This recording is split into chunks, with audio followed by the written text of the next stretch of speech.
Most of the time, we often speak of trauma as something that is wrong with us, you know, something that is shameful, something that must be erased or even hidden. Mm? But trauma is not a defect, it is a map of survival.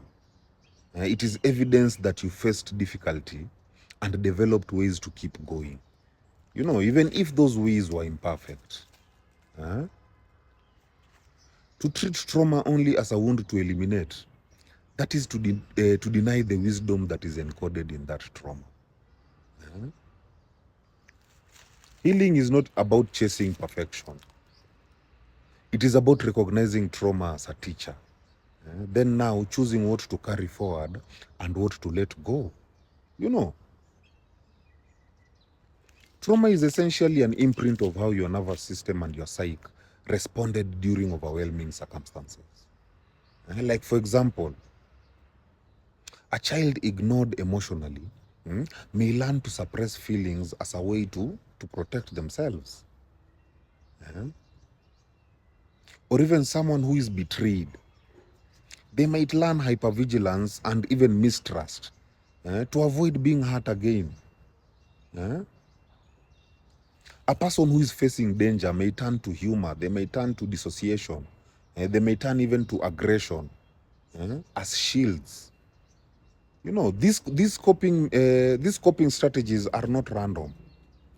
They are intelligent adaptations to survive what felt unbearable. You know, so trauma therefore is not just the pain of the past. It is also the catalog of your survival strategies. The real work of healing is not about erasing trauma, but discerning which strategies are still useful and which have become prisons. You know, like for example, hypervigilance. Hypervigilance may protect you as a child, but it will exhaust you as an adult. Emotional numbness. Emotional numbness may help you during abuse, but it will block intimacy later. Worst of all, people pleasing. People pleasing may prevent conflict, but it kills your authenticity. You know, So healing becomes an act of refinement, not eradication. You acknowledge your trauma as a foundation, then you discard the outdated walls that keep you stuck, while reinforcing the pillars that help you grow. Psychologically, trauma is often misunderstood as a problem to fix. But in truth, it represents neuroplastic survival pathways. Your brain and body wired themselves around pain to preserve you. Trauma recovery is about integration rather than denial. Wholeness requires embracing our shadows, the parts of us that are born from pain, from fear, from survival. So trying to eliminate trauma entirely leads to perfectionism. It leads to repression. And further, it leads to fragmentation. You know, by contrast, when you honor trauma as your nervous system's past ally, then you reduce shame and increase self-compassion. Like, for example, instead of saying, I hate that I dissociate, you can say, dissociation was the tool that saved me when I was overwhelmed. You know, now I'm learning tools that allow me to stay present.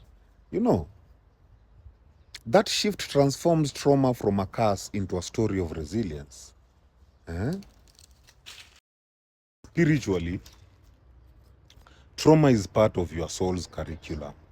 You know, every wound is a portal, an initiation into deeper understanding, compassion, and even awareness. Without trauma, your perspective would be very shallow. It is through wounds that many people discover their purpose. They discover their empathy and even their connection to others. You know, Trauma is like fire. It is very destructive if it is untended. You know, but it is transformative when it is harnessed. You know, it burns away illusions. It reveals raw truth and it forces evolution. Eh? The spiritual task is not to deny the fire, but to learn to work with it. You know, by integrating trauma, you not only heal yourself, but you also become a source of light for others who are facing similar battles. You know, in short, there is nothing inherently wrong with trauma. It is the imprint of survival and the uniqueness of your human story. You know, eh? Healing does not mean erasing trauma. It means acknowledging it as the template of your coping. You know, discarding what no longer serves your growth, and even reinforcing what nurtures your evolution. You know, trauma is not your shame. It is your wisdom in disguise. When you integrate it, you transform it from a scar into a source of strength. May people heal. Heal.